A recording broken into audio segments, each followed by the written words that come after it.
Hey guys, Chris here with part 2 of this build series. This time around we're focusing on the bushings that will help seat the compression springs. These springs will be seated onto these bushings when the pedals are all put together. To make these bushings, we started out with 1 foot of 1.5 inch aluminum round bar. And we took this round bar over to the bandsaw and then cut it in half. Once we had 2 pieces that were relatively even, we put 1 piece into the lathe and then bored out the hole that will allow a 1/4 inch rod to go through. And you'll understand why that is later on. To make the bore, we started with a centering drill bit and then moved on to a 3/8 inch drill bit and then finally finished off the bore with a 1/2 inch drill bit. This took some time to do because we had to keep stopping the lathe to clean out the chips, and that made the process longer than I think it needed to be, but it is what it is. If anyone knows a better way to do this, we'd certainly like to hear it. After the bore was completed, we took the stock over to the bandsaw to cut sections out for each bushing.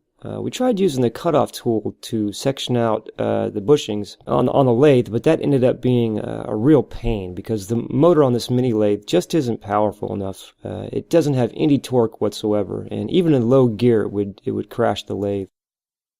And we don't know any way to overcome this problem other than getting a larger lathe, but that would put us way over budget, so that's not an option right now.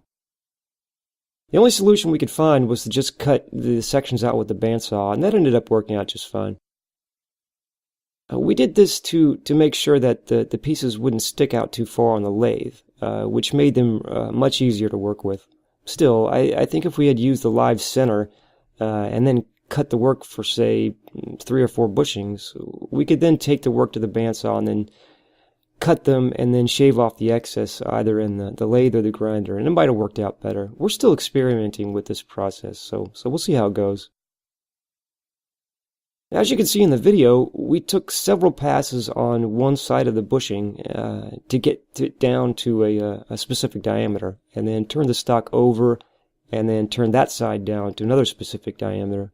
One of the side of the bushings needed to be a very specific size, and you'll see me taking measurements once in a while to ensure that we don't undercut that diameter. And this is the side that will be opposite the spring, and it's going to fit into a slot that's cut into a small sheet of aluminum.